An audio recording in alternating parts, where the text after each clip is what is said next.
Good evening, everyone, and welcome to tonight's lecture, An Evening with Christopher Dawson, Introducing a Historian of Culture.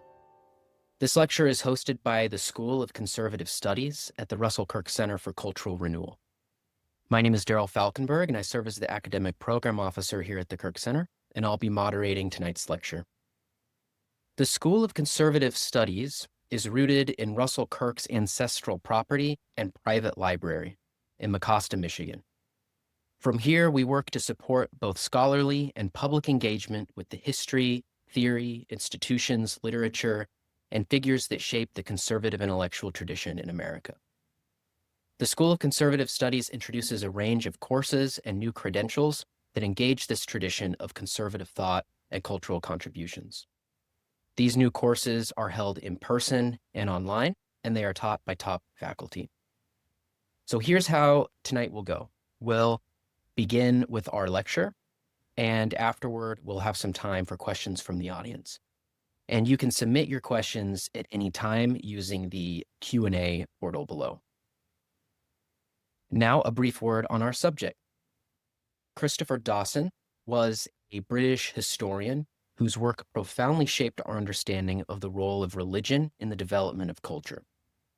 Although decades have passed since his death, we hope you'll see why Dawson's thought remains relevant today. It's my pleasure now to introduce our speaker, Dr. Joseph Stuart. Dr. Stuart is a former Wilbur Fellow at the Russell Kirk Center. He earned his PhD in modern intellectual history from the University of Edinburgh, following earlier studies at the University of St. Andrews and Franciscan University at Steubenville. He now serves as professor of history at the University of Mary in North Dakota. In his recent book, Christopher Dawson, A Cultural Mind in the Age of the Great War, was published by CUA Press and has been very widely praised. With that, Dr. Stuart, the floor is yours. Great, thank you. Bring up my presentation here. Okay, great. Thank you for that wonderful introduction. Good evening, ladies and gentlemen. It's my great honor and joy to do this podcast with you. I look forward to hearing your comments and questions. It's a great honor, partly because the Russell Kirk Center is the place where I began the study of Dawson. Back after I graduated from university in 2001, I was sitting in the Russell Kirk Library, in fact, in September when 9/11 happened, and reading Dawson at the moment, in fact. So a lot of memories of that place and so many friends, and I'm just overjoyed to be here and to be able to talk about Christopher Dawson. I've been interested in his work for over 20 years. He was a great historian of culture. In fact, probably one of the greatest Catholic historians and thinkers of the 20th century. He was a professor. He ended his career as a professor of Catholic studies at Harvard University from 1958 to 1962. But for most of his life, he was an independent scholar, moving his family here and there with his huge library, 3 books deep on his shelves. He was a beautiful writer and who genuinely respected the many different cultures he studied. He's one of the first real world historians after the First World War, when the field of world history was really born in the work of Dawson and H.G. Wells and Arnold Toynbee and others. He was of the first generation who was really taking advantage of new scholarship and new ideas for the study of multiple different world cultures. His approach was always humane, erudite, and ecumenical. He was not a church historian per se, even though he wrote much on the history of Christianity. He always sought to connect the history of the church and of Christianity to the history of religion and culture in general, to really bridge the gap between religion and culture in his scholarship that so characterizes the modern mind. And that's one of the wonderful things about him. He does the very thing we need in his work to bridge that gap between religion and culture. He wrote so as to be relevant to both religious and secular people. And so his books were widely read, not just by Catholics or Christians, but widely reviewed in hundreds of reviews all across the English-speaking world especially, but Europe and the Western world in general. And it's this bridging possibility of his thought that creates a bridge out into the modern social sciences that really makes his work so important and so compelling, I think. Now, what I want to do here is to, I want to talk mostly about this particular essay. Well, actually, it was a lecture that he gave. I published it as an essay, but he gave this lecture on conservatism in 1932. It was never published by him himself. I found it in the archives at the University of St. Thomas and St. Paul, where his papers are, and published it here in the Political Science Reviewer. I want to focus on this very fascinating essay on conservatism as sort of the heart of this talk. And I'll do a bit of an introduction of his sort of life and work first, briefly, too. But just a few words here of introduction to this lecture on conservatism. So he believed that his conservatism was rooted in this relationship of religion to culture. Religion is a foundation of culture, and so therefore of society and political order too. He warned that a society that loses its religion will eventually lose its culture. His conservative thought held that modern political ideologies such as democracy, nationalism, and liberalism often serve as secular replacements for Christianity. We'll explore that a little bit more. He believed that without a spiritual basis, these systems would inevitably decay into some form of totalitarianism. He emphasized in his conservative thought cultural continuity, great conservative theme, and he was very much a realist who stood against ideological utopianism. He believed that society, economic practices, and political structures must be governed by a spiritual and moral order to function properly. He defended in this lecture the importance of cultural elites, we'll talk about that, of education, yes, and of conservative sociology. We'll talk about that too, to counter socialist theory and provide a spiritual ideal of an organic social order. Dawson defended the independence of church and state, not primarily as two separate institutions, but more as along the lines of the two cities of St. Augustine that mix and interpenetrate one another in the present world in every form of human society. Now, I want to say a few words. We'll go to all these ideas more deeply, so don't be afraid if it seems like we just covered a lot there. We did, a lot of ideas, but we'll unpack them as we go. Before we do that, I want to talk a little bit about him and his work in general, because he was certainly not primarily a political thinker. He did a lot with that, and we'll explore that. But he began really in the field of anthropology in around 1917, 1918, after he graduated from Oxford University and got married and entered the church. He grew up in a high Anglican family, and then eventually, through the influence of some friends and reading John Henry Newman and other things, became a Catholic in 1914, just before the First World War broke out, in fact. And he really engaged with modern social sciences. And this really makes him a distinct figure in the Catholic intellectual tradition, particularly in the 20th century, because many Catholic and Christian thinkers of the 20th century really showed their expertise in skill and genius in literature and philosophy and theology and others. But he excelled in his engagement with the social sciences, particularly anthropology. And one of perhaps the greatest idea of anthropology in the 20th century was the idea of culture, which he defined as a common way of life.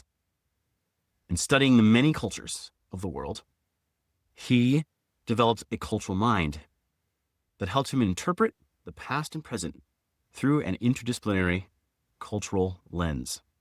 This is sort of a little diagram attempting to show what I mean by his cultural mind. It looks through the prism of culture in these four elements: ideas, folk, work, and place.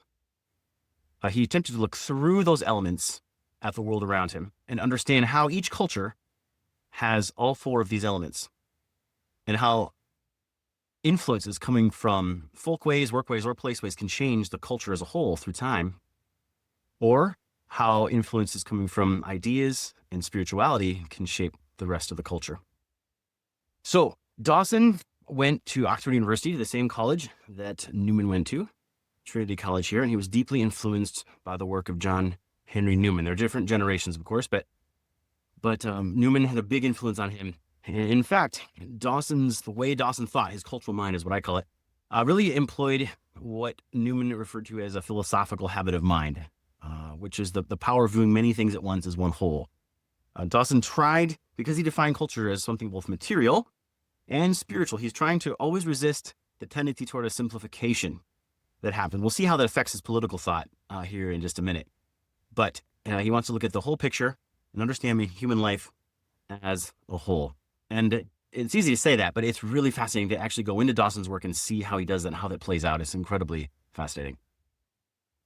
This is where he grew up, mostly here in beautiful Yorkshire town of Burnsall. I had the great joy of spending a few days here and hiking in the hills and staying locally.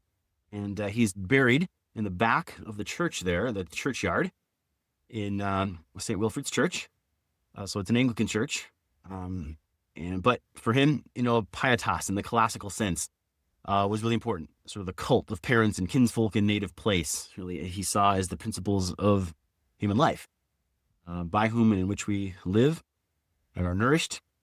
And so he was devoted to this place for sure. And it deeply influenced him in his love of the natural world, of the rural world in particular. Some people criticized him as a little bit too nostalgic for the rural life and his scholarship. There's some truth to that, I think. But what it did give him is this beautiful view of human culture as having its roots in the earth and for sunlight open to the spiritual world. And so his life here deeply shaped the trajectory of his work and the themes that he held as significant. And one other, I guess, major event of his early life that's important to understand is that he, as an Oxford student, went to Rome with one of his friends, E.I. Watkin. And there he was profoundly moved by the Baroque culture of the 17th century that he discovered in the churches and the city in general, and really conceived of his life work as desiring to study the relationship between religion and culture, because he saw how a religion, Christianity in this case, transformed a culture from within. The ancient Roman world had died but was not completely lost. It was transformed through the power of Christianity like a leaven in the dough of history, and transformed and renewed from within to create a new sort of cultural continuity all the way up until the present. He was very deeply moved by that, impressed by that. And so that played into certainly his conversion, but also his life work to write the history of culture, and not just Christian cultures. He's interested in world cultures. He's interested in the way that religion in general has shaped human history. And so his works, as they play out, really can be divided, I think, into four main categories. And these are covers of some of his books that have been republished recently by the Catholic University of America Press, which is doing a wonderful job of reprinting his collected works. There's only about 5 or 6 more to go, and they'll be coming out over the next few years. But they're divided into these four major categories. And earliest of his work was on the dynamics of world history. And I just really recommend particularly the book Progress and Religion that Dawson published in 1929 when he was 41 years old. It's just a work of genius, really. I have the great joy of teaching it every spring to sophomores at the University of Mary. We worked through it slowly because we really try to savor a lot of the ideas. It's sort of a tour of world history in less than 200 pages. You'll never see a book like it. And it's just a wonderful book. So that's part of the dynamics of world history. How does religion shape history, right? And just briefly, I mean, he argues that it shapes it in two really important ways. One is really a conservative function, that religion helps bind together a culture and ensure a continuity of moral and ethical values over time. But religion also plays a revolutionary role in history, and is the radical change that often comes into human cultures is through the kind of prophetic figures that emerge, whether they're religious prophetic figures, like we see at the time of the Reformations, and in the Old Testament, and in the Middle Ages with people like Catherine of Siena and things, or in more modern times in sort of secular forms, like Lenin or someone like this, who is a sort of a secular prophetic figure. And so religion plays a dual kind of role in his argument, and he shows in world history how that has worked. His second category, the making of Europe, is particularly focused on the medieval period, and particularly important for him is the early medieval, the formation of Europe, the making of Europe out of the Greek, Roman, native, and Christian elements that go into the making of a new civilization. So he did a lot of medieval history. He wasn't necessarily a medieval historian, but perhaps some of his best work was certainly done on that period. But he sees himself more as a social scientist here and a world historian who wants to study medieval history as sort of a case study in the dynamics of world history. How does a civilization arise and form? Well, here's Exhibit A. Here's medieval civilization. Let's take a look. It's kind of his overall approach. Thirdly, he has a couple of books, one of which is pictured here, The Gods of Revolution, that are really focused on particular historical moments. And he saw the French Revolution, which this book is about, is very important. And most of his books are for broad and wide-ranging, but this one was really focused. So he has a couple like that.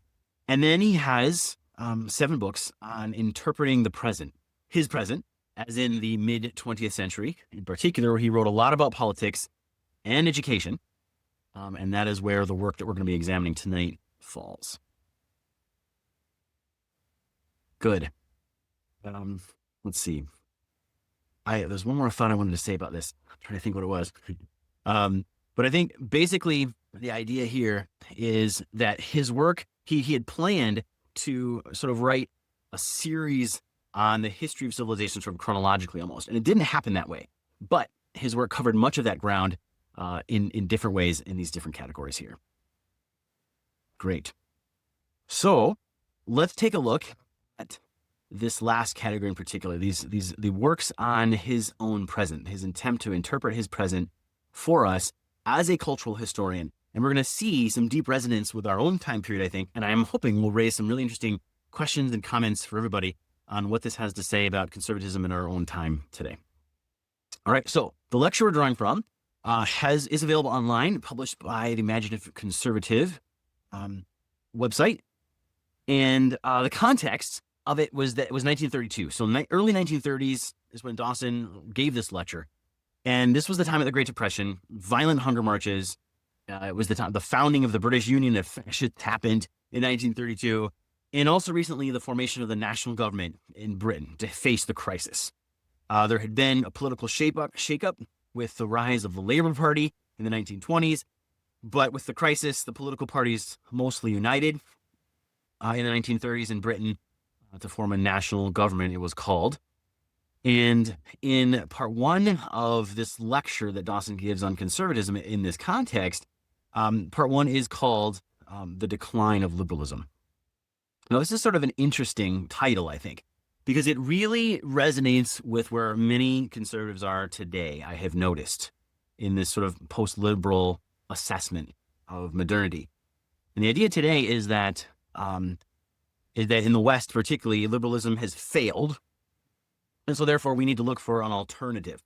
Okay. And so there's many conservatives who are trying to do that very thing. You'll notice as the talk goes on, I don't share that position myself, but Dawson did, at least early on, I believe. And I think that was pretty common for conservatives in the 20s and early 1930s, coming out of the Great War and the sense of crisis that had happened. I mean, this is just one sentence from right at the beginning of his lecture. The whole system of European political life, as it was developed in the last century, that'd be the 1800s, on the basis of parliamentarianism, constitutionalism, and democracy, seems in a state of dissolution. Right. So liberal parties across Europe had fallen as a result of the Great War. And so without the parties, it seemed that liberalism itself was doomed to being replaced by dictatorships on the European continent, national government in Britain, and a new sort of statist Roosevelt regime in the United States. This was his assessment of the time. We'll see, I think, how Dawson's kind of post-liberal assessment develops and changes later. I'll talk a little bit about that. But that was his assessment as of the early 1930s. And this talk was given out of this. So in his view, the ideals of liberalism had largely failed or were passing away. Liberty, progress, free trade, free thought. That's 19th century. Liberalism, they seemed discredited at this moment. So let's see. Okay,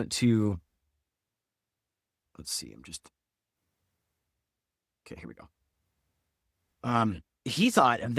Dawson thought that the causes of the decline of liberalism would to some extent aid a revival of conservatism. So this was interesting, right? So he's giving this talk in 32, and really his argument in this talk is that this is a good time to be conservative. His argument was liberalism is going down, and so there's going to be a renewal here.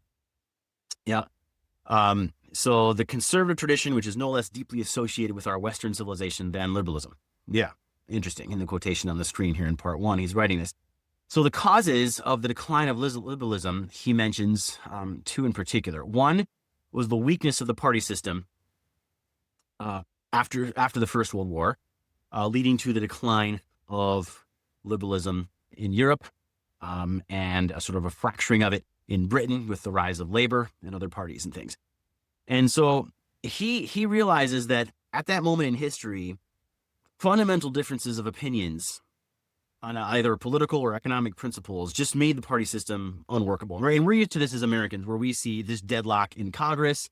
A lot of times we have fundamental divides over abortion and gender and religion in public and all kinds. And so Dawson's assessment at this time, at least, was that this meant that the party system was broken, wasn't working, liberalism was in decline, but that this opened up a new possibility for a conservative renaissance. We'll see why he thinks that in a minute. So broken party system. And second major factor in the decline of liberalism at the time, he thought, was the decline of the social sort of basis of liberalism. As the economic individualism collapsed in the Great Depression and free trade and laissez-faire were passing away, there was a decline of the middle class, which had been the home of liberal thought, and therefore liberalism was going into decline too. Now, in part 2, he says, look, these changes that are happening in the mid-20th century, in this situation, really lays the basis for a conservative revival, because conservatism had never identified itself with the party system or with free trade and free competition. It accepted party government, sure, as a necessary evil rather than as a political ideal. Conservatives' ideal has always been that of a national government. Interesting. That's what had just happened in Britain there. That stands above party and incorporates every element in the national life. So the monarchy, which Dawson wrote about and approved of, he saw the monarchy very much as an embodiment of the national tradition. So he certainly supported having a parliament, of course, but the national ideal was sort of embodied in the monarchy. The conservatism had never identified itself with a particular class either, right? Like communism and socialism identified with the proletariat. Conservatism had never done that. It had always identified with the common Englishman. The loyalty, the common sense, and the public spirit of the common Englishman, and sort of a popular conservatism. So according to conservative principles, he said, the business of the government was not limited to keeping the field free for economic competition. It was its essential duty to safeguard the social traditions of national life. Interesting. Okay. Now, part 3 of his lecture talks about the appeal of socialism. So this was what was happening at his time, was that socialism was making deep inroads into Britain, other places in the West too, of course. He defined socialism as a political movement seeking egalitarianism and the triumph of the proletariat through class warfare. He criticized the doctrine of class warfare as making inevitably for social disintegration. Now, I think there's certain similarities between when Dawson talks about socialism, I think we today should think progressivism. Now, there are differences. I'm thinking of particularly identity politics as kind of like class warfare in a certain sense, where you have inevitable conflict between different dominant and marginalized groups. Socialism focused more on economics, and modern sort of progressive identity politics more on social oppression rather than economic oppression. So there are definitely differences, but there are some similarities. And this is where I think the relevance of this talk helps us to think about our political world today in America, is that some of Dawson's critiques of socialism definitely apply to modern progressivism. So Dawson says that if the age of individualism and compromise is over, the 19th century, then the alternative is either, one, the complete subordination of the individual to the state. And that's what was happening on the European continent at this time, right? 1932, just the year before Hitler took over. We are 6 years past Mussolini becoming a dictator in Italy. Stalin was wrapping up his 5-year plan in the Soviet Union. So that's what had happened on the European continent.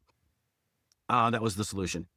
So Dawson says that's one option, or the other option is more a return to an organic conception of a society and the traditional principle of political authority, which he thought would be the conservative tradition. That was what he's hoping for in his own Britain and maybe the English-speaking world in general. Again, he sees the liberal tradition as sort of dead, and so you have really conservative left or totalitarianism. Those are the two basic options. Because socialism, he says, is kind of a soft totalitarianism, so it belongs to that side of things, of subordinating the individual to the state or the economic machine. Now, he said we should not underestimate the appeal of socialism, or we could think progressivism. Don't underestimate the appeal, he says. The basis of this appeal of socialism, he said, is not so much political or economic as religious. Interesting. So bear with me for a minute here. Socialism, he wrote, offers men not political order, but social salvation. Not responsible government, but a deliverance from the sense of moral guilt that oppresses modern society. Or rather, the shifting of that burden from society as a whole to some abstract power, such as capitalism or finance, or bourgeois civilization, which is endowed with the attributes of a powerful, malevolent spirit. Thus, socialism is able to enlist all those religious emotions and impulses which no longer find an outlet through their old religious channels. Wow. The appeal of socialism is its sort of aura. It's almost religious aura to want to bring people into a kind of worldview and a political system that promises an earthly sort of happiness. And this is Dawson's theory of political religion. He doesn't say it quite that way here, but the idea of political religion, and I want to just dwell on this for just a minute here with the following diagram. So on the left, and this is how Dawson's work as a cultural historian is so helpful to us, right? Is on the left is the diagram you saw earlier in the presentation. A traditional culture, ideas at the top, folk ways, work ways, and place ways. Now, culture is the interaction of all those elements. Okay. So it says traditional culture there on the top. Well, what happens in a secularizing situation is not that religion disappears. The holy, the sacred, the category of the sacred doesn't disappear, it migrates. Okay? So we have, in Nazism, we have a migration of the sacred. It's no longer a transcendent religion in Christianity or anything else. It is sort of a deification of the Volk, the Volk in German, sort of a racial sense here of the people as becoming the highest principle, right? At the top of the culture. So that's why you have F at the top and there's a line and then IWP. So you have the Volk is shaping the ideas, the work ways, and the place ways of the entire culture. It's the ideological vision right at the top. And then that process is called sacralization, where you take a sort of a worldly thing and you sort of sacralize it. You make it holy. You hold it up like the golden calf in the Old Testament.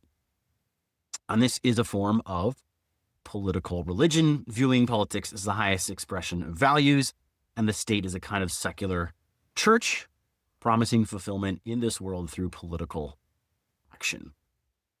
Right? You can see quickly here how the other ones work. If you sacralize work, then you get communism.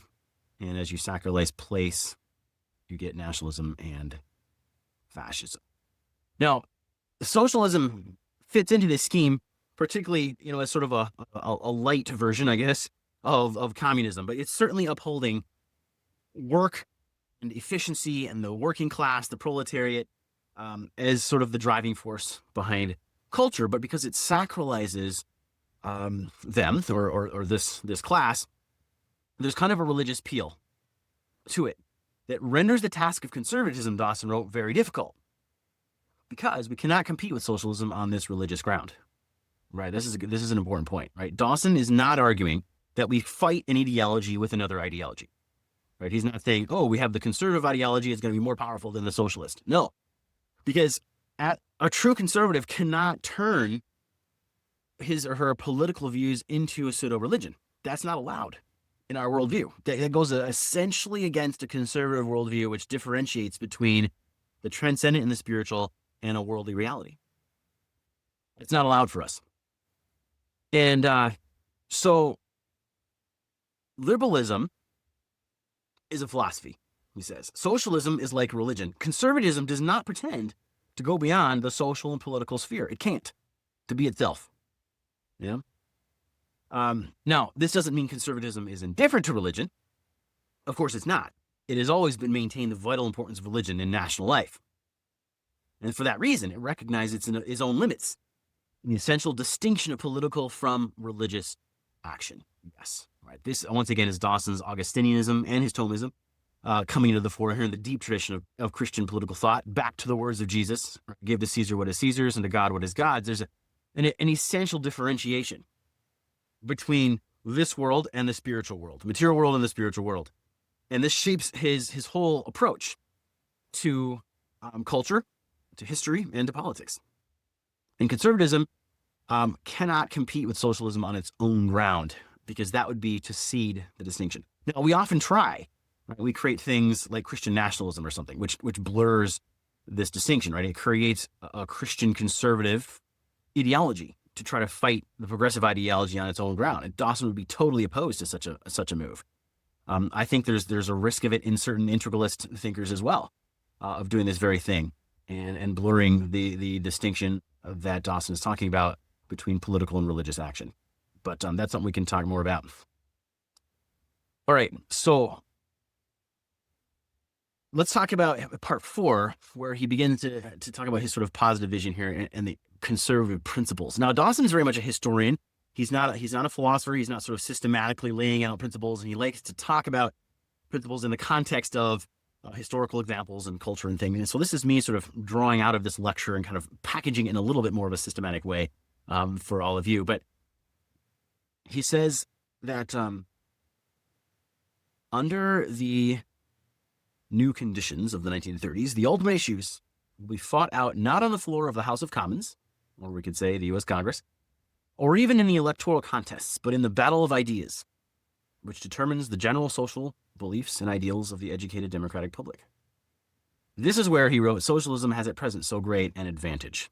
It is strongly entrenched, he wrote, not only in the trade unions, but in the universities and schools, among the teaching profession and in the intellectual class generally, right? Sounds familiar, doesn't it?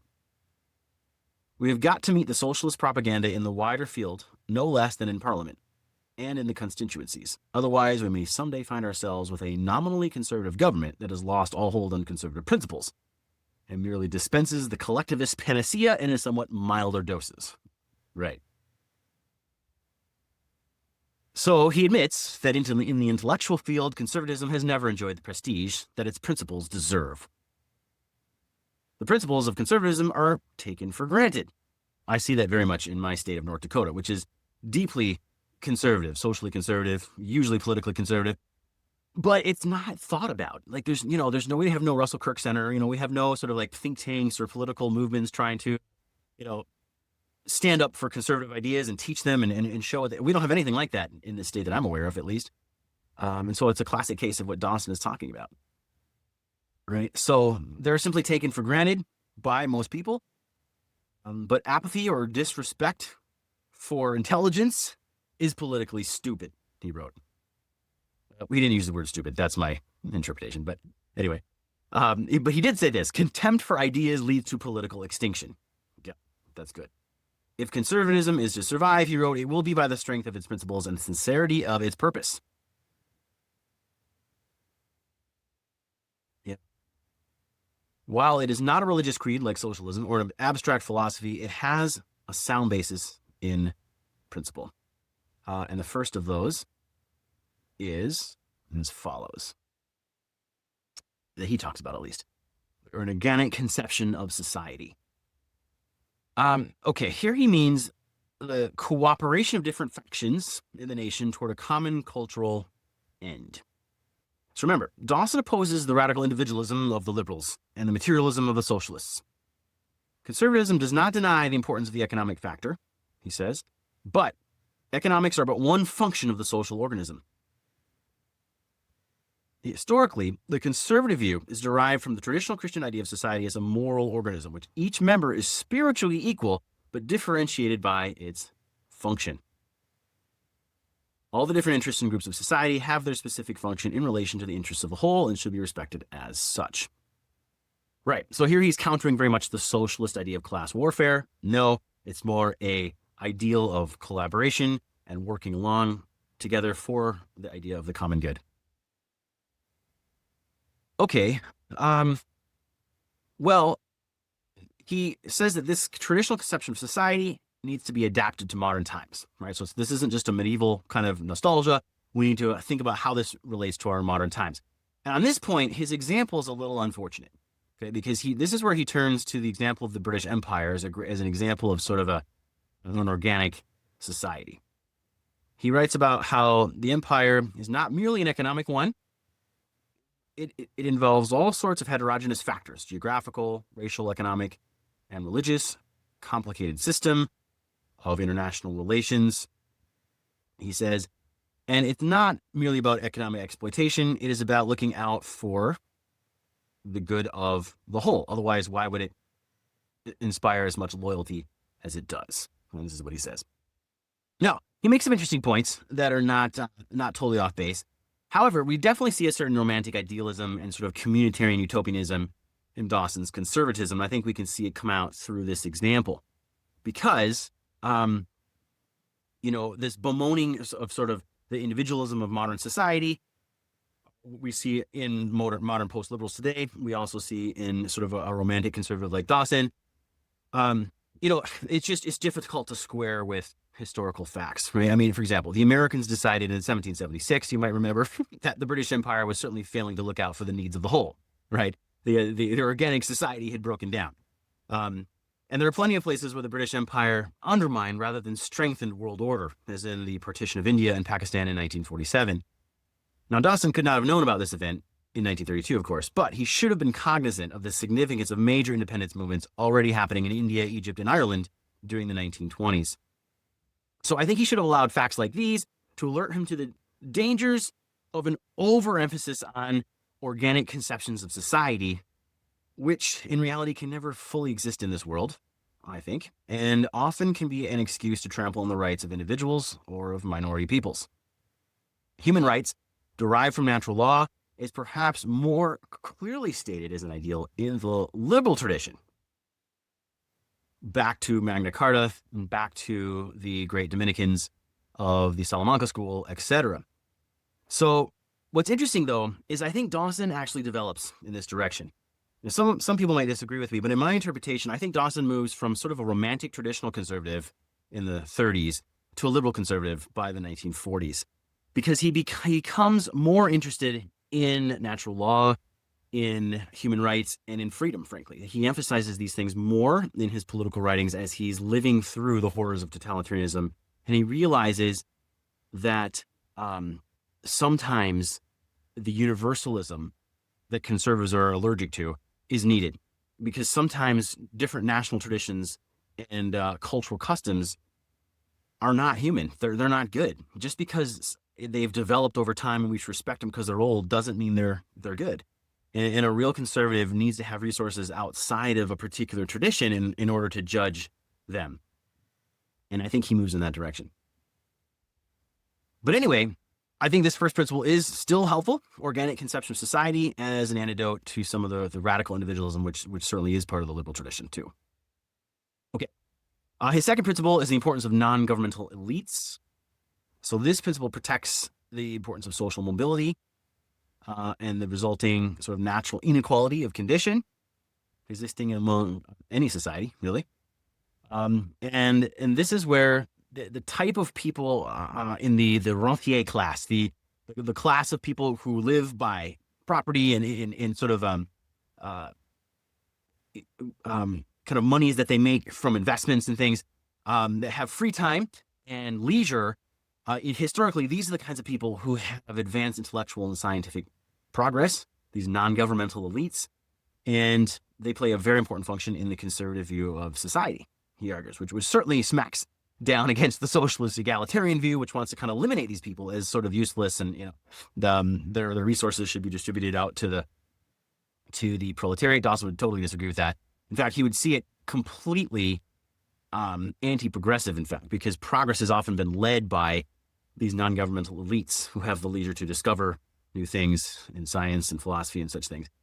And there's a hypocrisy here too, because the great socialist thinkers themselves, like Engels and Saint-Simon, all came from this class themselves. So he points out he has a kind of dark humor that he brings in at that point. Anyway, so importance of non-governmental elites, social mobility, and then third and lastly, the principle of cultural renewal. And this resonates perhaps most deeply with us because of the mission of the Russell Kirk Center, and which Dawson would love, and it's why he's such a part of it posthumously. The Russell Kirk Center is kind of milieu and conservative thought, and so here's the idea, right? Is that the progress of society, he thought, depends on the quality of its elite. We could maybe use the word leader, might sound nicer in our own American culture, but the quality of its leaders, right? And the future lies with those peoples that value high equality more than contented mediocrity. Yeah. But you cannot achieve the high values of a culture by simply economic means, because civilization does not live by bread alone, he wrote. The higher cultural values are spiritual things and can only be attained by spiritual effort. How society is to be inspired to make this effort is perhaps the most vital of all problems of the present age. Yeah. How? Exactly. The socialist wants to solve this problem by basically inculcating everybody in socialism, right? So we want to solve the lack of values by giving everybody socialist values, right? Mussolini solved it by trying to give everybody, fascist values. And so using the state to force values, right? And I think Dawson kind of flirts with this idea, of course, not fascist or socialist values, but, Christian and humanist values. I think he kind of flirts with this in the middle 1930s and his talk about corporatism and this kind of thing. But I think by the late 30s and certainly into the 40s, he departs from this view that the central spiritual values of culture should be kind of sort of like imposed by political authorities. He moves away from that view because, once again, he's on this kind of more liberal conservative trajectory. And he ends up more in a position of defending the independence of the cultural sphere. Certainly the independence of the church, but also the independence of the cultural sphere. Yes, overlapping with church and state perhaps, but the church or the state should not control culture. And so I think it's there that he would depart from kind of some of the integralist conservative positions today. But he concludes on this point by saying that an educational and cultural policy is essential to conservatism, right? So it's not about simply, capturing the reins of power and forcing everybody to be conservatives. No, it's about influencing the culture, a kind of conservative realism, the principles of reality and truth, not ideology, but the truth of what it means to be human, of what it means to live together in a political sense, and the truth that that our highest goals and needs as humans cannot be met through the political sphere. They can't. I don't think you even need to be religious actually to agree with that argument, but certainly religious people should. And Dawson did, and that is part of the heart of the identity of the conservative, is to realize that the state is not the end all and be all, which actually allows us to have a greater freedom in treating politics as a kind of a thing in itself, a natural good that can achieve certain things pretty well, but should not do the work of the church for it. Dawson would very much disagree with that idea. And so I'll leave you with this slide here so that we can have some question time. This is an article I've written recently for Acton in their Religion and Liberty magazine that kind of picks up the story where I'm leaving you right now. It talks about how Dawson develops beyond his 1930s conservatism because he realizes that the liberal tradition was not actually dead, which I think our own post-liberals will eventually over the next 5-10 years realize too. It changes, it develops, right? And that the liberal tradition has some important ideas connected to it, I think. And Dawson starts to realize that as he begins to emphasize more natural law, limited government, freedom of religion, and things in the 1940s. And so here's kind of a trajectory of his thought, right? This conservatism lecture from 32 we've talked about, and then he writes his books through the 30s, through the Judgment of the Nations in 1942, and that's kind of his trajectory. And that reinvigorated liberal tradition, perhaps at its best stage seen in the 1948 sort of declaration, Universal Declaration of Human Rights. And you can see the influence of natural law theory there and a kind of Christian universalism in a way after the Second World War. Dawson realizes that that liberal tradition is a crucial element of any conservative and fully human conservative outlook. And I'll stop there. Thank you very much.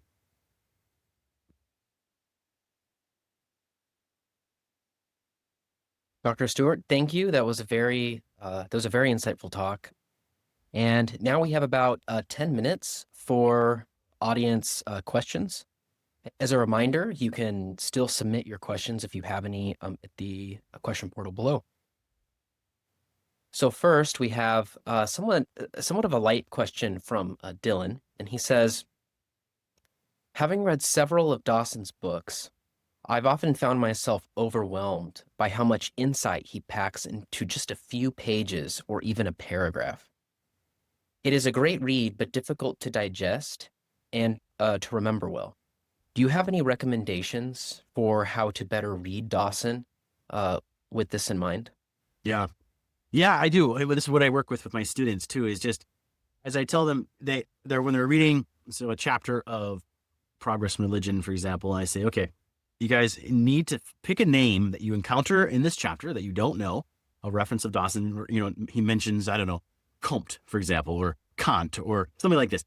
Why is Dawson mentioning him at that point, right? So look him up. It's easier now than it's ever been to just look up a name and just read briefly about the person and try to figure out, okay, why is this an example of what Dawson's talking about?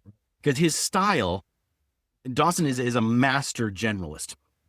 He's able to make generalizations within history that are uncanny and incredibly accurate for the most part.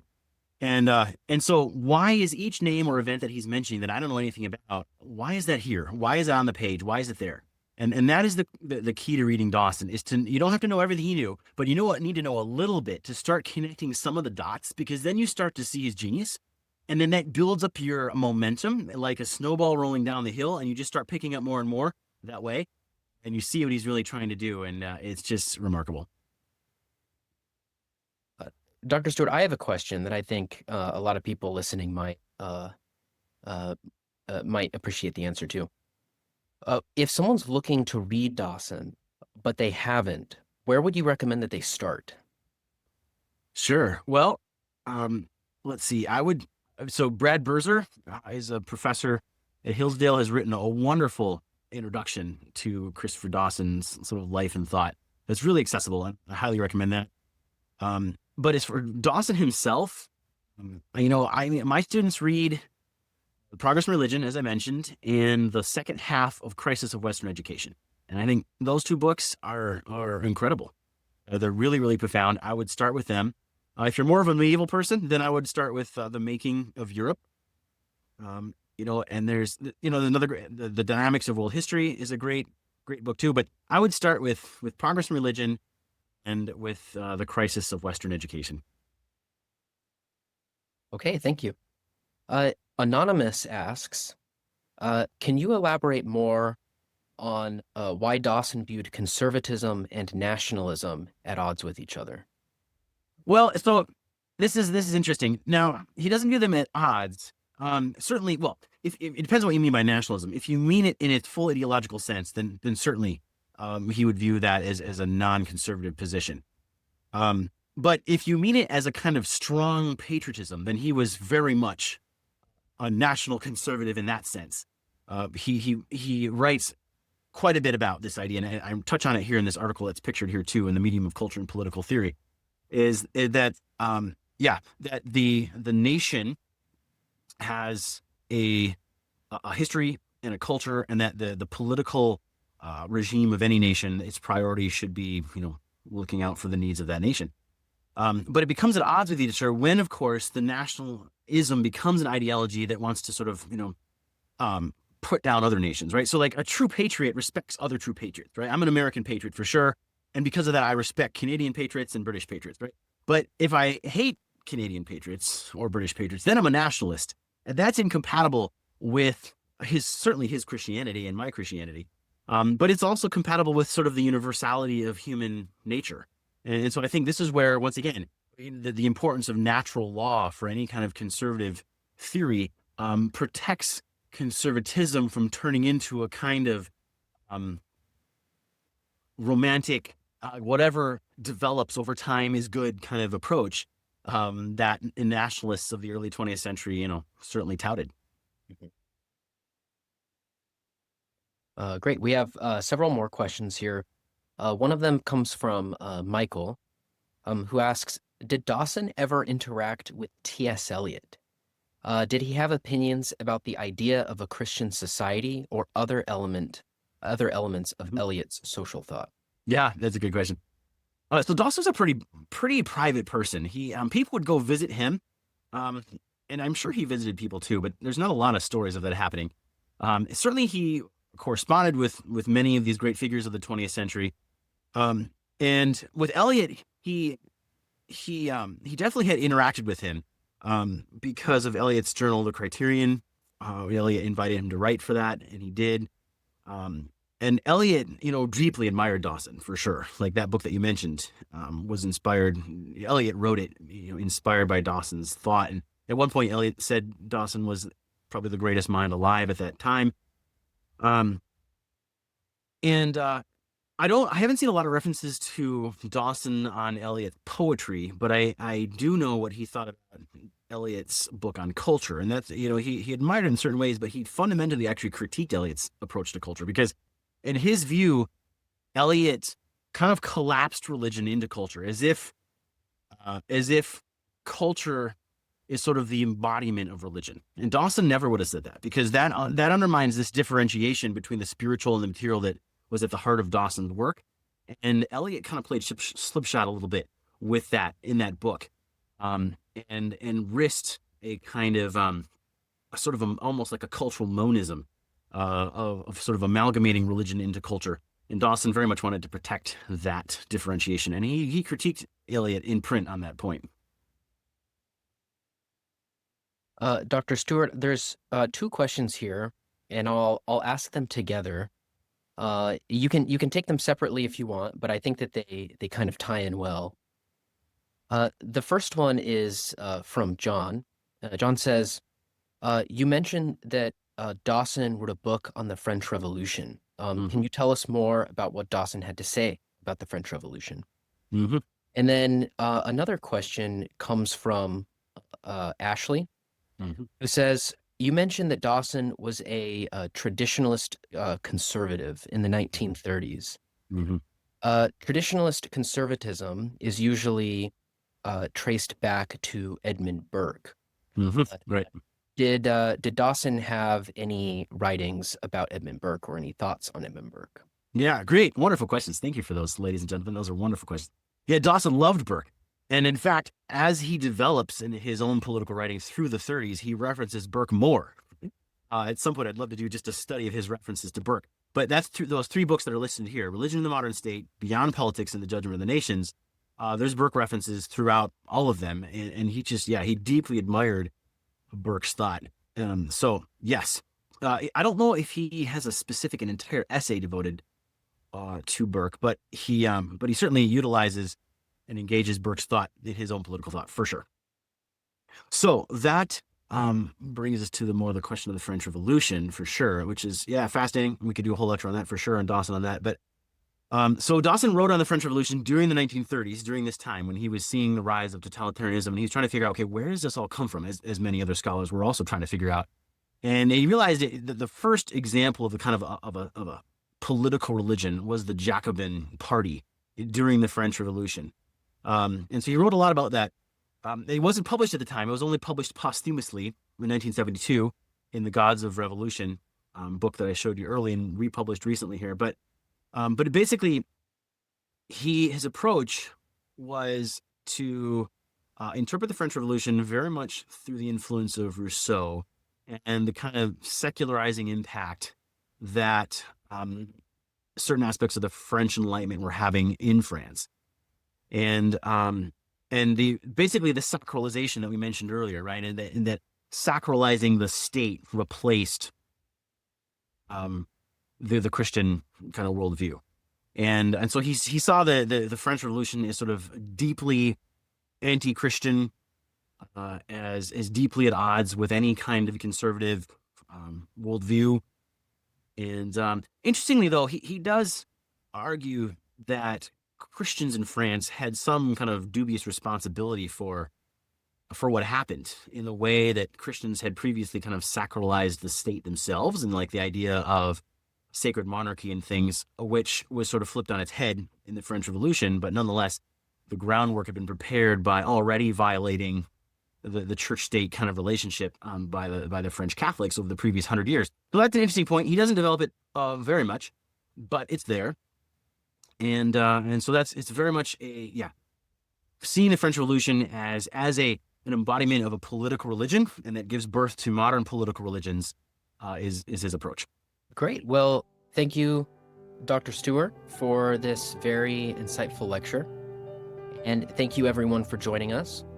To learn more about the programs, publications, and fellowships of the Russell Kirk Center, please go to kirkcenter.org.